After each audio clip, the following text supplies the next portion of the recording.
عجیب سی میرے پیاروں، جنید جمشید کی اینڈ آپ نے آنکھوں سے دیکھ لیا.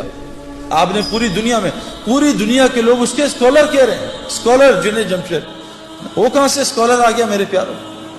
کہاں ناچنے گانے والا، کہاں لوگ برا. جس وقت اس کا جنازہ ہم رکھ رہے تھے تو اس وہ جو علاقہ تھا جہاں سارے بڑے بڑے مشائخ دفن ہوئے ہیں، سارے جن کے یعنی کہا حضرت عبداللہ بن مسعود فرماتے ہیں زندہ کی اتباع کبھی نہ کرنا. زندہ کے پیچھے کوئی میرے پیچھے چل پڑے سیدنا، نہیں، مرنے کا کوئی پتہ نہیں اس کا کیا ہو، ہمیشہ مروں کی اتباع کرنا. وہاں سارا وہ بلاک ہے جو مرا ہوا ہے اور کیا ان کا مرنے کے بعد لوگوں کی ہدایت کا وہ ذریعہ بنے. اس بلاک میں کونے میں جنید کو دفنایا. اس جگہ میں اور جنید کا جو بزنس پارٹنر ہے وہ سہیل، باقی تقریباً سارے علماء اور مفتی اس کے جنازے کو دفنا رہے تھے. یہ عزت میرے پیارے. علماء اور مفتی کون ہوتے ہیں؟ اللہ کے نبی کے وارث. یہ قیامت کے دن شفاعت کریں گے لوگوں کی. یہ وہ لوگ میرے پیاروں، جنید کا یہ کتنی عزت اللہ نے دی. یہ کیا دنیا کی وجہ سے دی؟ محمد یوسف غیر مسلم، کلمہ پڑھا، مسلمان ہوا. 2 یا 3 سال اس نے کلمہ چھپایا. بعد میں جب یہ ہمارا ایک سفر ہوا سعودیہ کا، میں اس کو مس کر گیا. تو اس سعودیہ کے سفر میں پاکستان ٹیم گئی میچ کھیلنے، تو وہ میچز کینسل ہو گئے. لیکن اللہ نے شاید یوسف کے لیے نظام چلایا تھا. یوسف کو پتہ چلا سارے کعبہ دیکھنے جا رہے ہیں. وہاں ٹی وی پہ ہر وقت طواف چلتا رہتا ہے. یوسف نے راشد لطیف سے کہا یار مجھے بھی کعبہ دکھا دو، میری بیوی مسلمان ہے. انہوں نے کہا تمہارے پاسپورٹ پہ تو غیر مسلم لکھا ہے. کہا مجھے مسلمان کر دو تو میں کچھ کر دو. تو یوسف نے مولوی طارق جمیل صاحب کو فون کروایا. مولوی طارق جمیل صاحب کو اللہ جزائے خیر دے. یوسف کی ساری ترتیب بنائی کہ عربوں کو کہا دیکھو یہ میرا آدمی ہے، یہ بہت بڑا کرکٹر ہے، بہت بڑا، اس کا وہ بناؤ، اس کا پیپر، یہ مسلمان ہے، اس کا پیپر بناؤ اور اس کو عمرہ کراؤ. جب انضمام کہتا ہے میں نے یوسف کا ہاتھ پکڑا. ہم تو کیونکہ اتنا پولیوشن ہو چکی ہے نا، ہمیں تو نظر ہی نہیں آتا نور، ہم تو پولیوٹڈ ہے نا.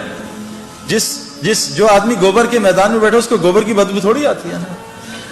جو آدمی پرفیوم کی دکان میں بیٹھا اس کو خوشبو تھوڑی آتی ہے پرفیوم کی. گاڑی میں بیٹھے گیلی گاڑی ہے، بدبو آ رہی ہے، 5 منٹ بیٹھے گاڑی کی بدبو ختم ہو جاتی ہے.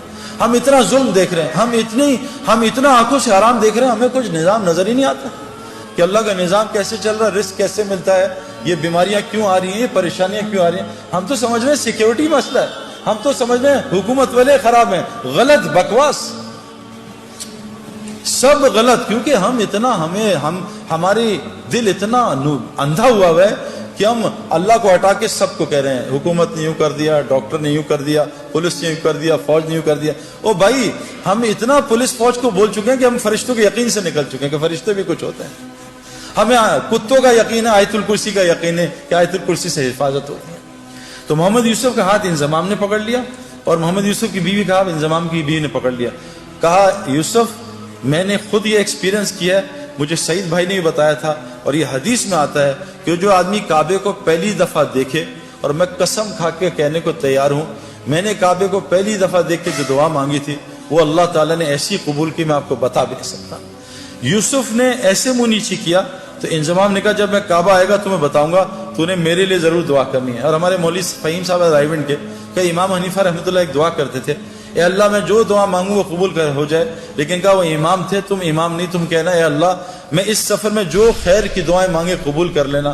یوسف نے جب کعبے کو دیکھا اور یوسف کی بیوی نے کعبے کو دیکھا، دونوں نے چیخ ماری اور اتنا روئے ہیں کہ میں آپ سوچ سکتے کیوں کہ ان کا دل پاکیزہ تھا، نئے نئے مسلمان ہوئے تھے. ان کو کعبے میں پتہ نہیں کیا نظر آیا جس کو میں اور آپ دیکھنے سے محروم ہیں. واپس آئے، یوسف نے کہا آج کے بعد ایسی کی تیسی، میری کرکٹ جائے، جان جائے، جو مرضی ہو، میں کلمہ اناؤنس کروں گا. عبدالوہاب صاحب حاجی سے مشورہ کیا، حاجی صاحب سے، حاجی صاحب نے کہا اعلان کر دے. یوسف نے کلمے کا اعلان کیا. میرے پیارے بہنوں اور دوستوں، بھائیوں، یوسف اتنا بڑا کھلاڑی نہیں تھا جتنا اس نے ریکارڈ کیے. اس نے 5 سال میں سارے ریکارڈ توڑ دیے. بریڈ مین دنیا کا بہترین کھلاڑی، اس کا ایک ریکارڈ توڑا، 2 شاید. ویب ریچرڈ جو میرا فیوریٹ کھلاڑی تھا اس کا بھی ریکارڈ توڑا. اتنے 5 سال میں ریکارڈ توڑ دیے کہ ہم حیران پریشان رہے. میں آپ کو صرف یہ سمجھانا چاہتا ہوں دین میں لگنے سے دنیا کہیں نہیں جاتی. جو دنیا اللہ دیں گے آپ کے خوابوں میں نہیں ہے. یہ ظالم باطل ہمیں دھوکہ دے رہا ہے. میں اس دھوکے سے ایک ڈبکی مار کے آ رہا ہوں اور آپ کو بتا رہا ہوں مت اس دھوکے میں پڑو، نکل آؤ دھوکے سے. یہ دنیا چند سیکنڈوں کا مزہ ہے. یہ لڑکی پہ نظر پڑی، چند منٹ کا مزہ، اس کے بعد دماغ خراب، دل خراب، پریشانی، اریٹیشن، چند سیکنڈوں کا مزہ ہے. میں نے نیا موبائل لیا, یہ 5 چل رہا ہے نا, آج کل 7 آیا ہوا ہے. میں ان پنگوں میں ساری زندگی گزاری. یہ نیا موبائل کا انہوں نے ایڈ دے دیا 7 ہر جگہ ایڈ آ رہا ہے 7. دوست بتا رہے ہیں سعید بھائی آپ نے 7 لے لیا, ہر جگہ سے دعوت چل رہی ہے. اب نماز میں 7 آ رہا ہے, رکوع میں سجدے میں 7 آ رہا ہے. جس دن میرے ہاتھ میں 7 آیا اور میں نے 7 2 دن استعمال کیا, میں کہا نہیں یار اب 8 کا انتظار کرو. یہ دنیا یقین کریں جتنے مرضی پیٹو ہوں, ماشاءاللہ لاہور میں تو کھانا ٹھیک ٹھاک کھایا جاتا ہے, جتنے مرضی پیٹو ہوں, افطاری آئے اور افطاری سے پہلے دم یا پکوڑے ساری کھا جاؤں گا, سموسے بھی کھا جاؤں گا, جلیبی بھی کھا جاؤں گا, بس میں کھاؤں گا اور پانی پورا گھڑا پی لوں گا. جہاں 2 پکوڑے گئے, سموسے گئے, بھوک بھی ختم, مزہ بھی ختم. یہ دنیا جیسے ایک پلیٹ کھائی بریانی کی, مزہ آیا, پھر دوسری لی تو مزہ کم ہوا, تیسری بالکل, چوتھی پہ کہا یار مجھے الٹی آ جائے, بس کرو. اللہ کی قسم دنیا اس سے زیادہ کچھ بھی نہیں. آج ہم سب دنیا سے آخرت دنیا بنانا چاہ رہے ہیں, نہیں بنے گی اگر ہم آخرت کی محنت میں لگ گئے. اگلی مثال, یہ انضمام الحق پاکستان کرکٹ ٹیم سے نکال دیا گیا, مجھے کپتان بنایا. ان کا سب کو سلیکٹ کرنا, انضمام کو سلیکٹ نہ کرنا. میں نے انضمام الحق کو, ہمارے ایک دوست ہیں پہلے ٹی وی کے فلموں کے اداکار تھے نعیم بٹ صاحب, میں نے ان سے کہا کہ انضمام ابھی بہت غصے میں ہے اور یہ بیچارہ ایک امتحان میں ہے, اس کا اب یہ لوگوں کو رگڑا نہ دے دے. آپ اس کو, حالانکہ انضمام کو غصہ نہیں آتا لیکن آتا تو بہت آتا ہے. میں کہا انضمام کو لے کے آپ اس طرح کرو کہ آپ چلے جاؤ اللہ کے راستے میں. انضمام نے 10 دن لگائے, سارا غصہ نیچے آیا, اور 10 دن لگانے کے بعد اللہ کے راستے میں 10 دن لگانے کے بعد اس کو اللہ نے واپس کپتانی دی, اور 5 سال میں پاکستان کے ٹاپ کیپٹنز میں شمار ہونے لگا. پہلے اننگز میں جا کے 326 کیے. میرے پیاروں, میں یہ نہیں بتا رہا, یہ کوئی کرائٹیریا نہیں ہے, لیکن جس وجہ سے میں اور آپ ڈرتے ہیں نا میری دنیا جائے گی, واللہ ہماری دنیا وہ بنے گی جو ہم سوچ بھی نہیں سکتے. ہاشی معاملہ, چلو میں تو بڑھاپے میں دین میں آیا نا, میں تو 37 بڑھاپا یہ کرکٹ کا, وہاں مجھے دین کی شکل 35 میں آ کے لوگوں نے بات کی, 37 کی ایج میں میں نے اللہ کے راستے میں وقت لگایا. میں 35 کرکٹ کا بڑھاپا ہے, سپورٹس کا بڑھاپا ہے. ہاشی معاملہ ایک ٹین ایجر, اس کو ساؤتھ افریکنز نے کہا ہم تمہیں کرکٹ کھلائیں گے, تمہیں اتنے $1 ملین رینٹ دیں گے, تمہیں یہ دیں گے, تمہاری یہ لائف ہوگی, تم نے بس ایک شراب کا اسٹیکر لگانا ہے. اس نے لعنت بھیجتا ہوں کرکٹ پہ, میں اللہ رسول کا حکم نہیں توڑ سکتا. آج ہاشی معاملہ ساؤتھ افریکن کا موسٹ ریسپیکٹیو سٹیزن بنا ہوا. کیوں یہ کیا ذلیل ہو رہا ہے ہاشی معاملہ؟ میں 40 دن گیا جماعت میں, 2 مہینے بلکہ, ساؤتھ افریقہ, کچھ دوستوں کے ساتھ جماعت میں ہم گئے. جب مجھے ڈربن میں انویٹیشن انہوں نے دیا کہ آ کے یہاں بات کو اسٹیڈیم میں, اس کے ٹیم کے کھلاڑی بھی تھے اور مختلف قسم کے وہ اسکوررز اور کامنٹیٹرز. ہاشم عاملہ بھی وہاں جہاز سے اترتے ہی میرے پاس پہنچ گیا, حالانکہ لمبے سفر سے تھا. اسے کسی نے بتایا سعید بھائی جو ہے, سعید انور جو ہے وہ ڈربن اسٹیڈیم میں اسپیچ کر رہے ہیں. جنید جمشید مروم اور ہم ساتھ تھے جماعت میں, تو ہمارے ساتھ میری آ کے بات سنی. میں نے اس کے کھلاڑیوں سے پوچھا کہ ہاشم کا کیا اثر ہے تم پہ, یہ تم سے اسلام کی بات کرتا ہے, کہ آج تک اس نے اسلام کی بات نہیں کی. میں کہا پھر اس کا کیا اثر ہے؟ کہ جب ہم میچ ہارتے ہیں یا ڈپریس ہوتے ہیں یا ہم جلدی آؤٹ ہو جاتے ہیں, فیلر ہوتا ہے, ہاشم معاملہ جب نماز پڑھنے لگتا ہے نا اور جب قرآن پڑھنے لگتا ہے, ہم اس کے چہرے کی طرف دیکھتے ہیں, اس کے چہرے کو دیکھ کے ہمیں سکون ملتا ہے, ہم سوچتے ہیں اس کے اندر کتنا سکون ہے. میرے پیارو, مچھلی کو سکون تو پانی میں ملتا ہے, یہ پانی کے باہر تلاش کر رہی ہے. کتنی مثالیں آپ کو دنیا کو دوں. میں نے ان آنکھوں سے میں آپ کو کیا بات بتاؤں کہ جو لوگ تبلیغ کا, دعوت کا صحیح کام کر رہے ہیں, میں نے امریکہ گیا ہوں, میں پوری دنیا پھروں. اللہ تعالیٰ دنیا میں ان کو, کیوں کہ اللہ نے قرآن میں فرمایا ہے جس کا مفہوم ہے کہ جو بھی نیک عمل کرے گا, چاہے عورتیں ہوں یا مرد ہوں, اللہ قرآن میں کہہ رہے ہیں جو بھی نیک عمل کرے گا, عورت ہو مرد ہو, شرط مومن ہو.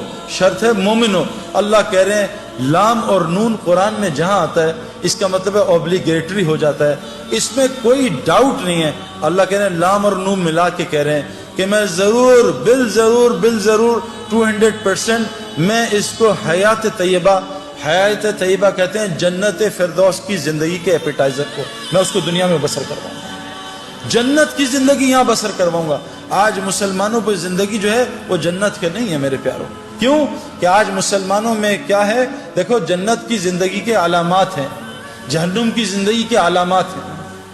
جب سردیوں کے ریکارڈ ٹوٹنے شروع ہو جائیں, علامت ہے کہ ٹھنڈی جہنم سانس لے رہی ہے کہ ان کو میرے پاس بھیجو. جب گرمیوں کے یہ جو الگ الگ چیزیں آ رہی ہیں نا, وہ اپنی جگہ, میں آپ کو قرآن اور حدیث کی باتیں سنا رہا ہوں. جب گرمیوں کے ریکارڈ ٹوٹنے لگیں سمجھ لو جہنم جو گرم ہے وہ سانس لے رہی ہے، جہنمیوں کو اپنی طرف بلا رہی ہے۔ آج پوری دنیا میرے پیاروں یہ اس کا شکار ہے۔ جنت کی زندگی کیا ہے؟ الا قیلا سلاما سلاما، الا قیلا سلاما سلاما۔ ہمارے اندر سے سلام ہی ختم ہو گیا۔ جہاں سلام سلام سلام ہو یہ جنت کا ماحول ہے، جہاں گالم گلوچ غیبت جھوٹ بد نظری یہ جہنم کا ماحول ہے۔ جہاں تو میں لڑائیاں جہنم میں یہی ہوگا، تو نے مروا دیا، تیری وجہ سے ہوا، تیری وجہ سے میں فیل ہو گیا، تیری وجہ سے کاروبار میں نقصان ہو گیا۔ یہ جہنم کی علامات ہیں۔ جیلوں کا بڑھ جانا، ہسپتالوں کا بڑھ جانا، کورٹ کچہریوں کا بڑھ جانا، مسلمانوں کا آپس میں لڑنا، میرے پیاروں یہ علامت جنت کی نہیں ہے۔ یہ جو تبلیغ کی محنت ہو رہی ہے نا، یہ اس لیے محنت ہو رہی ہے کہ ہم ایسی وہ محنت کر لیں جو حضرت محمد صلی اللہ علیہ وسلم نے صحابہ پہ کی۔ اللہ نے 35 سال کی صحابہ پہ محنت پہ ان کو وہ دنیا دی کہ 70% دنیا ان کے قدموں میں آ گئی تھی۔ مدینے میں ایک آدمی زکوٰۃ لینے والا نہیں تھا۔ عمر بن عبدالعزیز جو تابعی تھے ان کے زمانے میں پورے افریقہ میں ایک زکوٰۃ لینے والا آدمی نہیں تھا۔